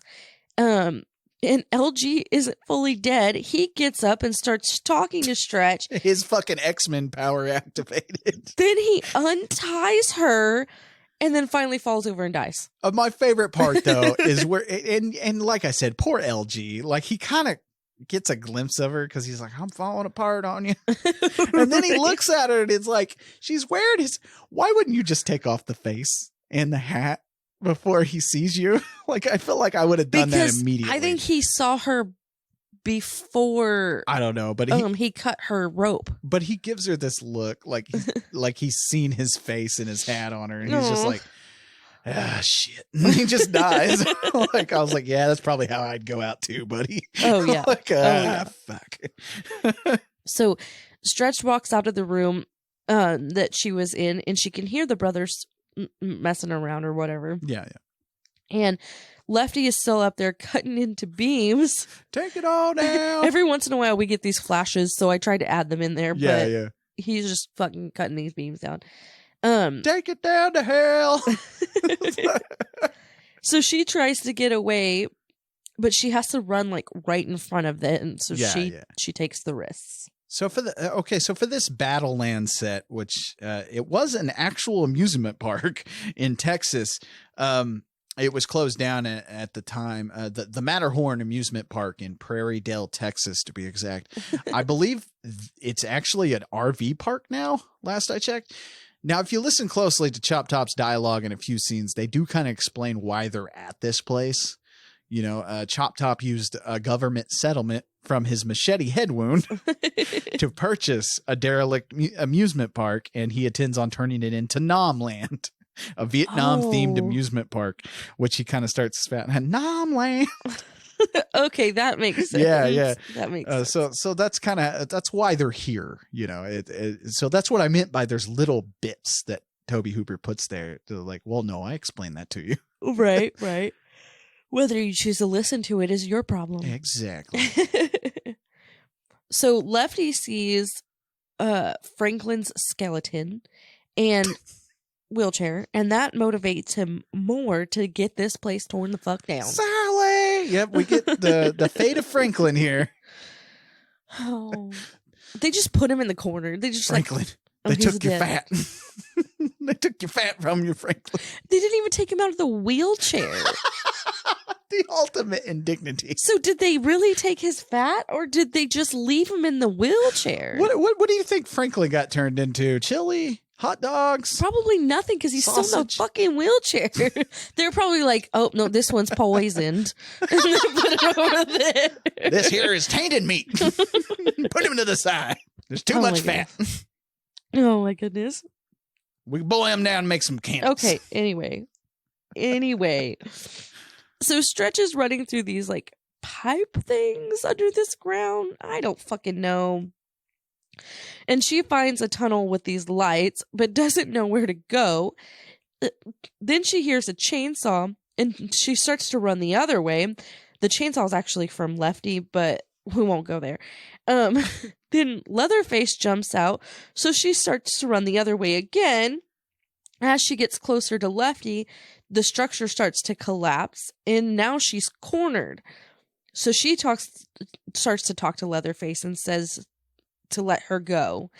And then the brothers show up, and they start saying that Chop Chop's like, Bubba has a girlfriend. Bubba has a girlfriend. And she's still begging Leatherface for help. Oh, to help her. Sorry. And Drayton ends up grabbing the saw and says that Leatherface needs to choose the saw or sex, and says the saw is family. And sex is, well, nobody knows, but the saw is family. So Chop ends up hitting her over the head with a leg bone or A femur. something. I believe it's a femur bone. So for a bit here, we get plunged into the first movie for a tick with the chase scene, and then we're about to hit a dinner scene and stuff. Oh, so, yeah. So it's a little bit of Yeah. retracing of that first movie, but this time with the added benefit of all the colorful dialogue and stuff. Right. I swear. And I've left out all of Drayton's Oh yeah, bitching. We haven't really went into his rants too much because there's a lot of it. He's bitching about he's bitching about sex. He's bitching about automation, businesses. It's the small businessmen getting fucked and all that stuff. Anyway, so Stretch wakes up again, and now she is tied to a chair at a dinner table, and Drayton's there, and he's yelling for the other ones to come down, and they bring Grandpa to the table. Get Grandpa. Pretty much, it's kind of beat for beat the first film, only with all this comedy and satire layered on top of it. Through the roof, in fact, in an exquisite fashion. So for Grandpa, who we're about to see in action, Tom Savini was so proud about how the makeup turned out on this. Oh, And yeah. there are so many close-ups of Grandpa's face here in a minute that are just going to make you vomit even harder because he's slobbering and his face is all coated with, I don't know, syphilis. I have no idea what's happening. It's all that tainted Franklin meat he ate. But, oh my God, we are going to get sued. But that's one of our only rules here at Night of the Horror File. Don't get sued, and I think we're going to break it. I don't know. I feel like it's coming. We're going to get a cease and desist letter from some organization. Well, says here the Barbecue Cookers of America are suing us? I don't... They're pissed off because everybody's thinking there's people in their burgers? But... But it's a gloriously disgusting application that make this look like a scary ass Trump voter out for blood. I mean, we are looking at some of the voters that went red this year. Anyway, so she's begging for them to let her go, and Drayton says it's going to be over soon. Chop grabs a hammer as Leatherface tries to grab Stretch. He kisses her.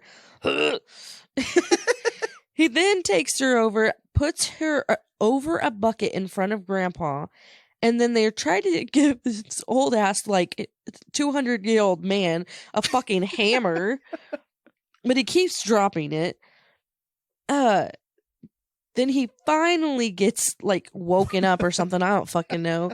And he starts hitting her, or trying to hit her with the hammer. And eventually Drayton just gets bored and ends up hitting her. Yeah. Sorry, I was just thinking about the Trump voters. So again, the satire literally is hitting us over the head with Drayton spewing out rants on the price of meat, the fat cat takeovers, big business shutting down the little businessman, and of course automation, which all is in the first film. Now, I'm sorry. But why is Grandpa still alive? Is this magic? I think they were saying that because they give him blood, he stays alive. Oh, see, okay, I didn't pick up on that. That's a good one. Yeah, because that's what they were doing. So they were trying to bleed her. They were trying to bleed her out so that they could feed her blood to Grandpa. God damn. You didn't catch that? No, I didn't catch that. That's a good one though. I like that. I did not catch that. You caught something I didn't. Really? Good job. Yeah. This is nice. All right. Anyway. Why else would they have her over a bucket? Well, they did it in the first movie where they were just going to eat her. You know what I mean? And they let Grandpa take the first sip. You know, the first sip of blood. Because they're feeding him the blood. To keep him alive. Yes. I like that. Okay, cool. Yeah, that's okay. Okay. Anyway. Sometimes it takes a casual horror viewer to put me in my place. I got to put it... Congratulations. You got to put that on a check mark somewhere. No, I just got to put it in perspective for you. No, yeah. I like that, though. That's a good one. So Grandpa's being kept alive by human blood. Oh, my God. Anyway... Which makes sense, because I'm pretty sure the Republican Party is being kept alive by human blood. Okay, stop. Mitch This is McConnell right not- now is Grandpa from the Texas Chainsaw This is Massacre. not a political podcast. Okay. Speaking of which, we will have a political podcast coming out in some time when I'm not as pissed off because I want it to be kind of funny. But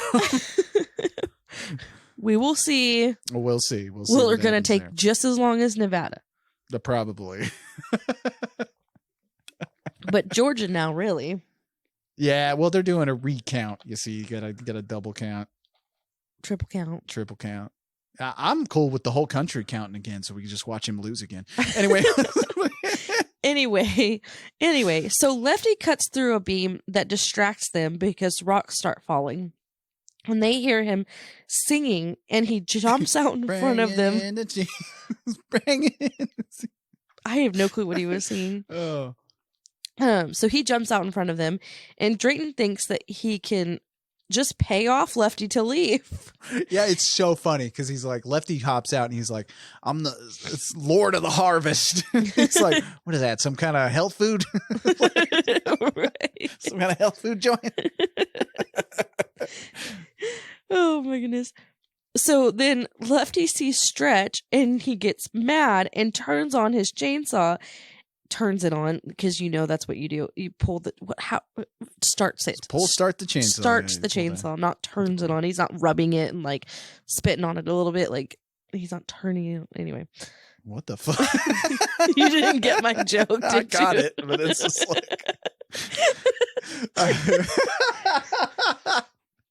Anyway, that went weird.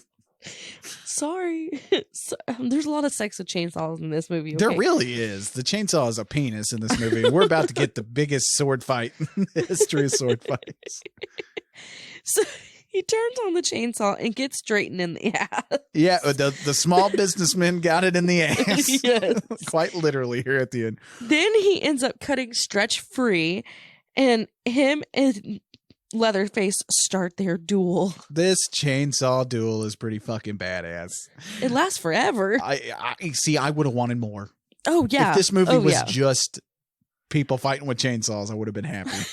The stuntmen had their work cut out for them too. I mean, you got to give them respect. I mean, how do you honestly duel with a chainsaw? How would you approach that? So, like, you have these dudes swinging around these big ass heavy things, because I don't know if you've ever actually lifted a regular chainsaw, No. especially the one that Lefty and Leatherface are carrying. The extra long two-handers, ones? yeah, those are heavy as shit. Mm. Those weigh at least like 100, like not 100 pounds, but they weigh at least like. I'm trying to think the last time Google. I used one of those. I'm gonna say like 50 pounds. Like the ones they're carrying, because those are the big ass industrial ones. Oh yeah. But no. So they're swinging those things around and sword Right. fighting each other with them. And of course we have covered 2 other chainsaw duels in Motel Hell and Mandy on this show. So this is our Oh, third yeah. chainsaw duel. Everybody loves a fucking chainsaw duel. I know I do. Stretch tries to get away, but Chop ends up chasing her, and they're still Leatherface and Lefty are still dueling, but now they're on the dinner table. Oh man, it's like an old school pirate movie. Right. Uh, And eventually Lefty gets Leatherface in the stomach, like which straight I through love. him. I love this Tom Savini effect, because it's obviously like a trick chainsaw. You got one part of it, but the part that's sticking out of his back is still moving. Like Oh, it's yeah. moving too, as well, in coordination with the other one. Mhm. And basically, it was just this rig that they hooked up to to Bob Elmore, and had that thing on the back, but it just looks so real. Like that's Oh, yeah. and we Oh, yeah. covered this on other Tom Savini effect movies that we've done, where Savini his gore looks so good because that's what he did. Right. In right. Vietnam, he was a combat photographer, so he saw all these things firsthand. Oh, okay. I see what you mean. So yeah. that's why a lot of Savini effects look realistic, because he knows what they has really seen look this. like. Yeah. That's crazy. So if you remember back in our episode on the first film, we talked about how Tobe Hooper literally grew up on movies. His father owned a hotel with a theater in it, and he would watch at least 3 to 4 movies a day, plus a helping of cartoons. Oh shit! I think I grew up the same way. Anyway, not with the theater though. I didn't have it as fancy. But I really think out of all his films, this last part of this movie shows how much influence that had on him growing up. You know, here you have grindhouse, action, cinematography, and bones, and violence to a Sam Peckinpah height.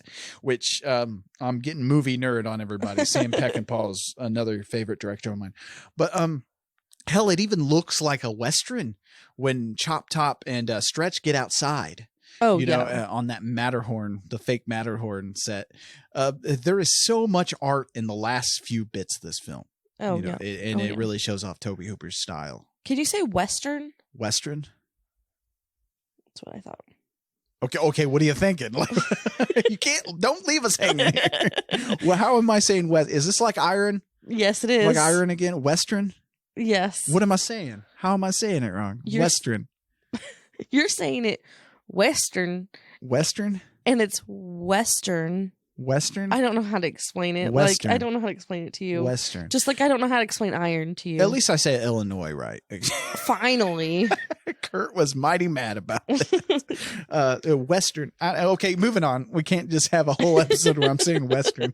I was like, did he say that the way I thought he said that? Who? You know, honestly, I don't even know where my accent comes from.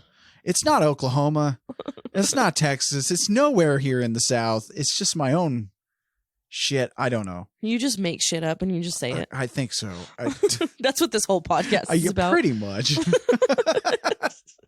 I don't know. Anyway. So Leatherface did not die from the chainsaw, and Lefty grabs another one of his chainsaws, and they duel some more. Yeah, he's got them two sidearm chainsaws, you know. Grandpa has the hammer, and he acts like he's gonna do something with it. The scene is a fucking like Three Stooges sketch. Oh yeah. Chop gets Stretch, but she ends up electrocuting him and finds an exit. Drayton finds a grenade on a dead body under the ground. That's Nubbins. Nubbins had the grenade. Oh, Nubbins, that's right. Yeah. Grandpa throws the hammer and accidentally hits Leatherface instead of Lefty. And the chainsaw ends up falling on the ground and hitting Drayton through the slats in the ground. Who drops the fucking grenade and then he drops blows them all up. Like I said, it's a fucking Rune Goldberg device. Gosh, it's insane. And this ending does seem a bit rushed, and that's honestly because they were hitting the end of financing, and they needed to wrap this fucker up. Because I mean, in reality, how the fuck do you end this? Like, how do you end this movie? How do you end it at this point? I didn't hate the ending. No. I kind of liked that it was like this because it was like it's abrupt. And we needed that. Like, yeah, you needed to be let down from this because it is just ramped up to an insane speed. You have a chainsaw duel, you have hammers flying, right. Chop Top's getting electrocuted in the plate. It's just fucking insane. And then, yeah, I was happy it was over. So that sounded bad. That's not what I meant.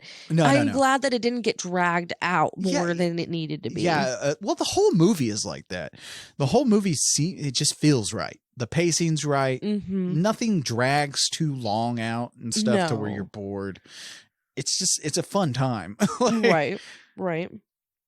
So, Chop follows Stretch out of the exit. They fight as is taking the stairs up this mountain thing. She ends up kicking him. He doesn't fall off of the stairs. He just kind of falls to the side, and she runs off. She ends up finding a shrine with the grandma in it. Yeah, who's holding a chainsaw, of course. Holding a chainsaw. And he follows her in there, and he just starts like slicing his throat for some reason. Freak her out, and he's like, hey, it's like death eating a cracker. Wait, it's what? Very weird. So she grabs the chainsaw and tries to start it, and Chop is pissed because he says that she's now killed Grandma. I guess Grandma's not getting a lot of blood. What is this? I have no fucking clue what's going on with Grandma. She can't get the chainsaw to start, and he starts like slicing into her back, which is fucking crazy to with me. that straight razor. Oh, and she's just taking it, trying to start this chainsaw. She finally gets it started. She slashes him until he falls off the cliff, and then we get the chainsaw dance. Yeah, from Caroline Williams this time, and she Oh, does a pretty yeah. good job at this. Anyway, so as I said, a lot of fans did not dig this movie. Neither did Canon for the most part. They expected a straight splatter film with tons of horror and no comedy, but that's not what they got. Right. And honestly, like I said, where was Tobe Hooper going to take this thing? The Texas Chainsaw Massacre was a deep social commentary on the effect big business and automation had on the lower class worker in mid-America, turning them into savages who then prey on the upper class oppressors and literally eat them. Eat the rich, you know. Let's do it. Let's do that. We really should. That was pretty heavy for a horror movie at the time, you know. So the next obvious choice was to pull the comedy out and go manic with it. I mean, kick it up a notch and go fucking crazy. Sam Raimi did the exact same thing with the Evil Dead 2. You know, Evil Dead is just a straight horror movie, but then Evil Dead 2 ramps up some of the dark comedy and stuff and really makes it zany and fun. It's a smart zany and fun. Well, yeah, I mean, it's a smart decision. Right. It's a smart decision, really, because you're never going to capture the magic of that first movie. And you know, some of these movies that tend to stick to the seriousness, it doesn't really work very well because the Texas Chainsaw Massacre isn't a regular slasher movie. You know, it wasn't at the beginning. Right. It may have helped boost off the franchise and really bring it into prominence, but it wasn't. It was never a straight slasher movie. Right. So you couldn't just repeat the same formula. You know, you can't really do that with that first film. So this was the perfect choice to go with a sequel. I that's why I say it's probably one of the best horror sequels ever made. Oh yeah, because it does what you want. I liked it a lot. Yeah, I'm sorry we weren't getting to that point, but I had to tell you. No. Yeah, no, it's fine. And maybe with this new sequel that's coming out, eventually, Lord knows fucking when. I don't know when the plague is over. Yeah, we will see. be getting a new Texas Chainsaw movie, but we'll revisit. We'll revisit the Saw when we hit part 3. But for now, what did you think about the Texas Chainsaw Massacre Part 2? I really loved it. Yeah, I did. I usually don't like sequels, like you talked about, but I felt like I needed this. I know that sounds weird, but I needed to know these characters a little bit better because who the fuck just kills people and eats them? You know, like I need to know. Yeah. Who I'm working with here, and I liked that it was obviously tied to the first one, right? But it wasn't the first one. I don't know how to even explain it. No. Yeah. No, I understand exactly. Like it's a different movie, but it's in the same vein. Like it's what you want a sequel to do. You want it to do something different each time. But it continues instead of like going to the past. This one actually just continues. Because what movie was it that I did not like because they kept showing scenes from the first one? It was the movie with Friday the 13th? Yes, okay, Friday the 13th. I was like, what the fuck is the name of that movie? No, we've only watched 1 and 2. Okay, but 2 kept having flashbacks of the first one. Okay, yeah. And I was like, is this just the first movie with some words? It's such a cheap thing to do. You're right. I was so glad that this one didn't do that. And, oh man, when we I think we're definitely going to do Silent Night Deadly Night Part 2. Okay. This Christmas. And you're going to be so pissed off cuz the first like 75% of that movie is the first movie. They're just doing that through most of the fucking movie. Did we watch that movie? No, we haven't watched the second one yet. I watched it with Joe Bob. Okay, but I think I watched it. You may have been there with when we were watching. You were like, "What the fuck is this?" The first movie? Yes. I was like, "Yeah, basically." We might even for that episode. It might be the easiest episode ever. We might just replay our first movie episode and then come in at the end. That's basically what that movie is. But yeah, this movie doesn't go cheap with it. it really does bring you a whole different story, but Right. with the same characters. Which That's I all- really That's like. all you're doing.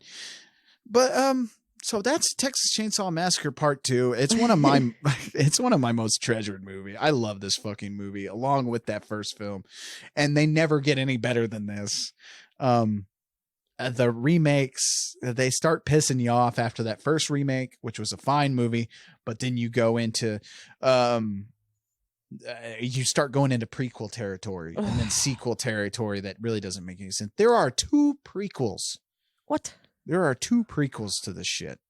There's Leatherface in God, forever ago. I don't remember, but it's shit. And I don't obviously need any of that. Obviously, we'll cover them on this show at some point.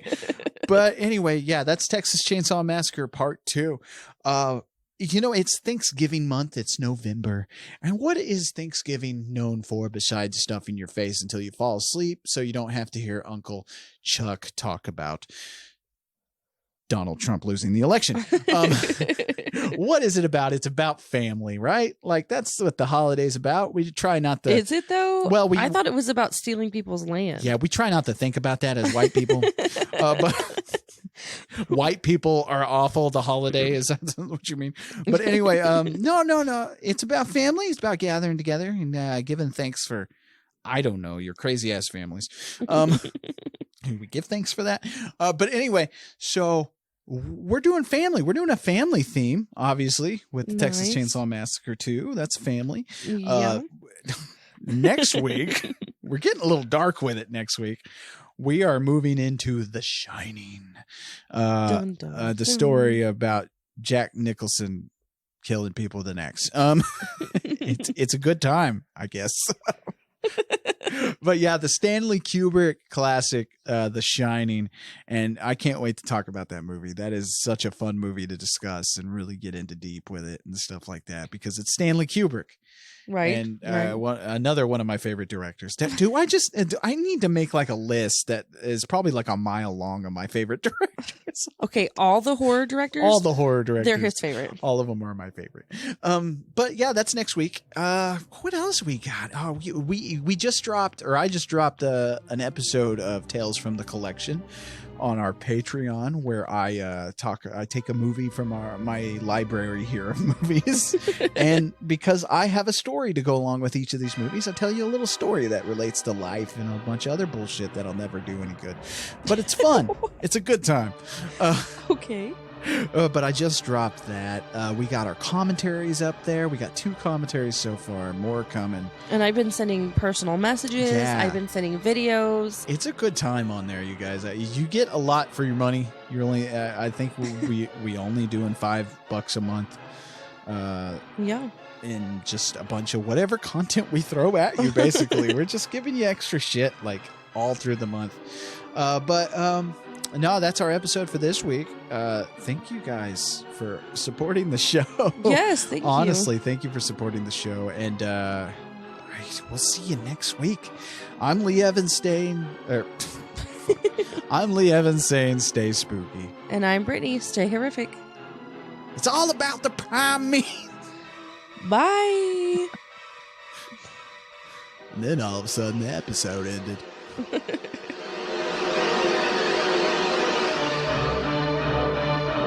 Thanks for listening. To get a hold of us and submit your stories, fan mail, and death threats, you can find us on Twitter, Instagram, Facebook, and nightofthehorrorfile.com. Our theme song was written and performed by John Brennan, used with permission. Find John at shopjb.bandcamp.com and at badtechno.com. If you like what you hear, leave a good review wherever you listen to podcasts, and share the show on your social media. See you next week.